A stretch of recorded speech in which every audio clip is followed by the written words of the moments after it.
अरशद शरीफ के केस के बारे में मजीद अहम हकाइक पहली बार जानिए। अरशद शरीफ केस में बैन अल-अक़वामी किरदार क्या है और ये मामला इतना सीधा कैसे नहीं। अरशद शरीफ केस के अहम किरदार वकार का तल्लुक किस इंटरनेशनल इंटेलिजेंस एजेंसी से मालूम होता है। अरशद शरीफ खुद कहाँ जाना चाहते थे। वकार ने अचानक अरशद शरीफ की मौत के बाद गैर मुल्की कॉन्ट्रैक्ट ख़त्म क्यों किया। अरशद शरीफ के बाथरूम से किस औरत के कपड़ों के टुकड़े मिले और अरशद शरीफ का लैपटॉप और मोबाइल वकार और खुर्रम ने किस के हवाले किया। आज हम इन पहलू के ऊपर पहले एपिसोड में बात करेंगे।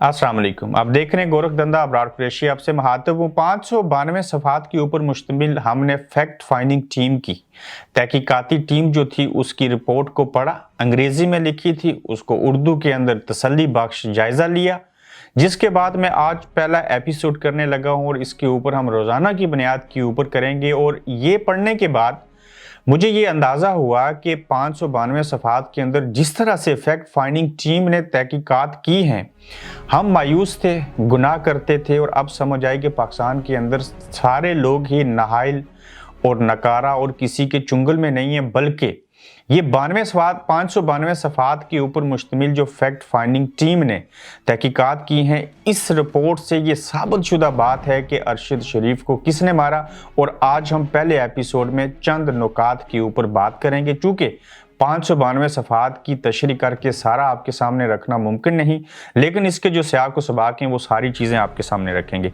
सबसे पहला पॉइंटर जो आज का है, अरशद शरीफ केस में बैन अल-अक़वामी किरदार और मामला इतना सीधा कैसे नहीं है। मैं इसके जो उर्दू तशरीह करके इसके जो सियाक व सबाक हैं इनको आपके सामने रखना चाह रहा हूँ।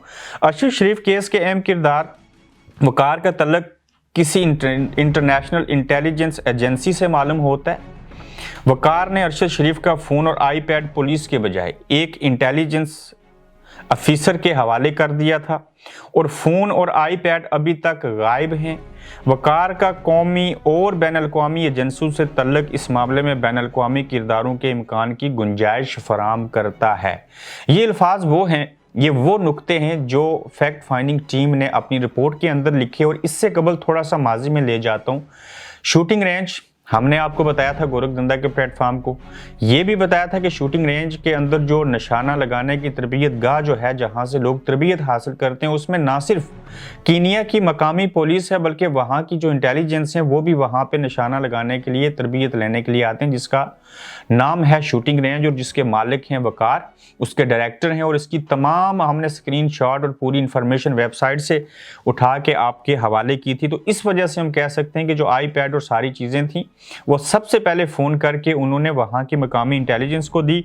अगर वहाँ के इंटेलिजेंस इदारे को ये चीज़ें दी गई, उनको सबसे पहले बुलाया गया, तो इससे ये ज़ाहिर होता है कि ये मामला इतना सादा नहीं है, इसके अंदर गैर मुल्की जो किरदार है वो शामिल है। दूसरा, अरशद शरीफ केस में अरशद शरीफ खुद कहाँ जाना चाहते थे। सुलेमान इकबाल ने FFT को बताया कि तारक वसी उनके करीबी दोस्त हैं।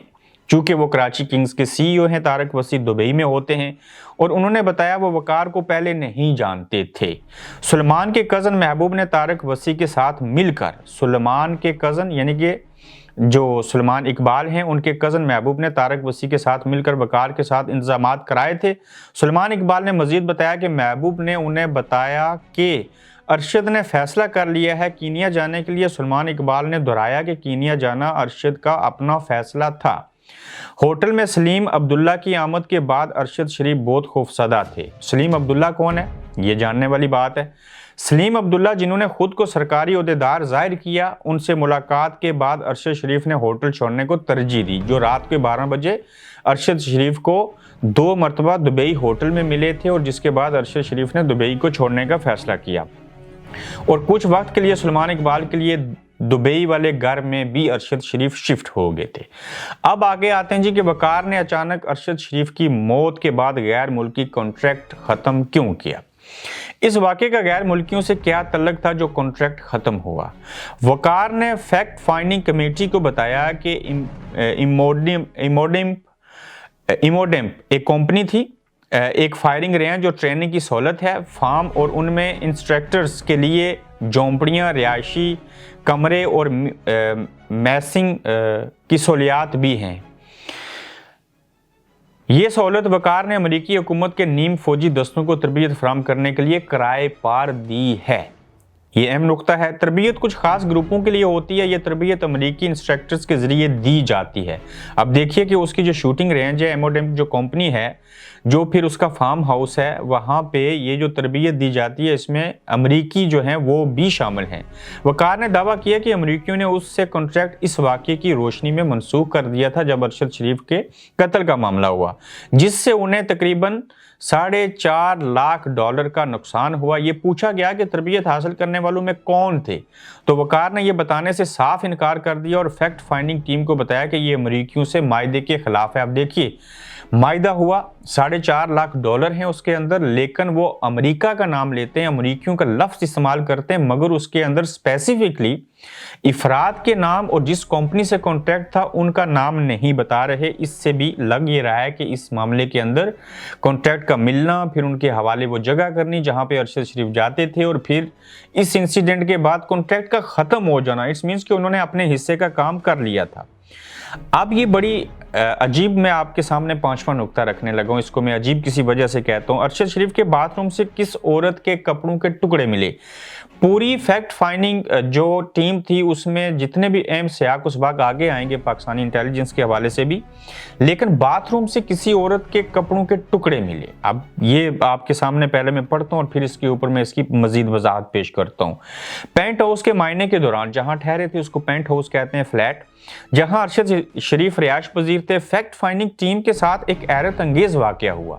जब वो बाथरूम के अंदर गए तो उन्होंने क्या देखा कि वकार के मुताबिक पेंट हाउस में अरशद शरीफ की मौत के बाद से कोई नहीं गया। ठीक है, मान लिया, लेकिन जब टीम ने अरशद शरीफ के जेर इस्तेमाल पेंट हाउस के बाथरूम का मायना किया तो वहां एक खातून के कपड़ों के टुकड़े बरामद हुए, जो टीम के लिए हैरत अंगेज बात थी। जब टीम ने वकार से पूछा कि भाई ये कपड़े के टुकड़े जो हैं किसके हैं, तो वकार ने घबराते हुए बताया कि ये तो मोरीन, उसकी बेगम के कपड़ों के टुकड़े हैं। अब यहां मैं रोकता हूं आपको। मोरीन जो है वो गैर मुल्की हैं, कीनिया से हैं। वकार अहमद जो है उनकी दूसरी एहलिया हैं, और ये लड़की भी जो है वो तरबियत याफ्ता है और शूटिंग रेंज से इसने भी तरबियत ले रखी है, सारी चीज़ें हैं। और मोरीन जो है दूसरी बीवी है वकार अहमद की। अच्छा, फिर क्या हुआ? मोरीन उसकी बेगम के कपड़ों के टुकड़े हैं। मोरीन उसकी टीम को ये भी पता नहीं लग सका कि अरशद शरीफ के बाथरूम में वकार की बेगम के कपड़ों के टुकड़े कैसे मिले।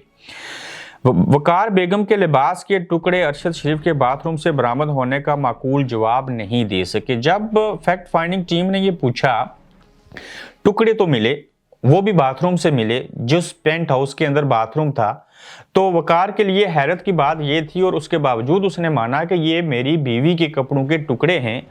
और इनको टुकड़ों का लफ्ज़ क्यों इस्तेमाल किया गया वो तो मज़ीद आपको तफसीलात आगे चल के बताएंगे अगले एपिसोड में भी। ये तो उसने बात मान ली, लेकिन वकार हैरत ज़्यादा था कि उसकी बीवी मोरीन जो है उसके जहां अरशद शरीफ ठहरे थे उस बाथरूम से टुकड़े का मिलना, इस मीन्स कि उनकी वो पहली बात गलत है जो फैक्ट फाइंडिंग टीम को उसने पहला सबसे बयान दिया। जब टीम जो थी फैक्ट फाइंडिंग की वो अभी तक टुकड़ों को तलाश नहीं कर सकी थी, तो उसने कहा कि जब अरशद शरीफ जिस पेंट हाउस में ठहरे थे, जब उन कत्ल हो गए तो उसके बाद कोई भी 7-8 दिनों तक वहां पे नहीं गया, मगर कपड़ों के टुकड़े जब मिले तो उसने तस्लीम किया कि उसकी बीवी के थे। और इस बात से ये बात साबित होती है कि उसकी बीवी और अरशद शरीफ बाहर डिनर पे भी जाते रहे। और हैरानकुन बात यह है कि पहली बार अगर वकार और खुर्रम आपस में मिल रहे हो, उनकी बीवी तो डेफिनेटली पहली बार ही मिली होगी। अगर 12 मरतबा वकार और खुर्रम मिले भी अरशद शरीफ से, तो उसका क्या तल्लक था पेंट हाउस के अंदर जाना और फिर इस बात को एक्सेप्ट करना कि उसके कपड़ों के शवाहिद वहां पे मौजूद थे। तो फैक्ट फाइंडिंग टीम ने अपने हिस्से का बेहतरीन काम किया। ये पहला एपिसोड था, इसके ऊपर हमें 12 मरतबा आपके सामने रोजाना की बुनियाद के ऊपर कोशिश करेंगे कि फैक्ट फाइंडिंग ने जो 592 सफ़हात लिखे हैं, अगर उनको बागौर पढ़ा जाए तो उसके अंदर उन्होंने साबित करके छोड़ा है कि वहां से अरशद शरीफ पाकिस्तान के किस इंटेलिजेंस ऑफिसर से राब्ते में थे, किसकी बात होती थी, ये जो दुबई के हैं रात को 12 बजे मिलने वाले, ये सारी किस्सा कहानी क्या थी। और बड़े बेहतरीन ऑफिसर थे फैक्ट फाइंडिंग टीम के अंदर जिन्होंने अपने हिस्से का भरपूर काम किया। और मैं खुद समझता था कि शायद ये जो फैक्ट फाइंडिंग टीम है ये कुछ भी नहीं कर सकेगी। फिर अब दोबारा से चीफ जस्टिस को एम अदारे की तरफ से कहा जाना कि FIR काटें, चूंकि उनको पता था कि फैक्ट फाइंडिंग की रिपोर्ट आने लगी है, उसमें कुछ नाम आएंगे। फिर अरशद शरीफ साहब की वालदा ने 5 नाम दिए, जिसमें जनरल बाजवा, फैसल नसीर समेत बाकी लोग भी शामिल हैं। और फैक्ट फाइंडिंग टीम की तहकीकाती रिपोर्ट अगले एपिसोड में मजीद आपको बताएंगे कि अरशद शरीफ के पाकिस्तान के किस इंटेलिजेंस के इदारे के बंदे के साथ वो चीज़ें थी। और अब तो ये पब्लिक हो चुकी हुई है, और अगर आप लोग भी इस फैक्ट फाइंडिंग टीम की रिपोर्ट को पढ़ें तो उसके अंदर से बेशुमार चीज़ें आपको देखने को, समझने को, सुनने को मिलेंगी। तो अगले एपिसोड में फिर से जिक्र करेंगे पार्ट 2 में कि उस रिपोर्ट के अंदर और कौन कौन से बड़े इंकशाफात हैं। और जब तक हम 5-6 एपिसोड करेंगे तो सारी बात समझ में आ जाएगी कि अरशद शरीफ को क्यों मारा गया और किसने मारा। बाकी अल्लाह जाने, इस मुल्क के अंदर इंसाफ तो कभी हुआ नहीं, लेकिन इस रिपोर्ट के अंदर बेशुमार अहम हकाइक हैं जिनको हम अपने हिस्से का काम करते हुए आपके सामने ज़रूर लाएंगे। अपना फीडबैक दीजिएगा, अपना ख्याल रखिएगा। फिर अगले एपिसोड में आपसे दोबारा मुलाकात होगी। तब तक के लिए अल्लाह हाफिज़। आप देख रहे हैं गोरखधंधा अब्रार कुरैशी के साथ।